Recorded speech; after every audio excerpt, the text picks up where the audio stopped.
আমাদের মসজিদগুলোতে প্রত্যেক জুমার নামাজে ইমাম সাহেব এবং খতিব সাহেবরা যেই বয়ান করে উম্মতের হেদায়েতের জন্য, এই বয়ানই, জুমার বয়ানই যথেষ্ট।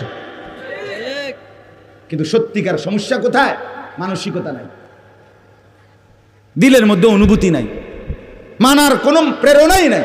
আমরার হুজুর, আমরার ইমাম সাহেব, আর এবার আর কিতা করবো, এবার কিতা করবো, আপনার ইমাম সাহেব হয়েছে দেখতে আমরা হচ্ছে গেছে। এটা একটা অসভ্য কথা না? বলেন না কেন? এটা কেমন কথা বললেন? আমরা ইমাম সাহেব অনেক সময় মাহফিলে বহুত পর আফসোস লাগে, ও বলে যে হুজুর আসরের পরে কেউ ওয়াজ করব, আমরা ইমাম সাহেব হেরা টুকটাক কিছু কথা টথা কইব, মানে এটাকে যেভাবে বর্ণনা করে মানে এটা ফালতু। এটা কোনো ইনসাফ হইল? কথা বলেন, এটা ইনসাফ হইল?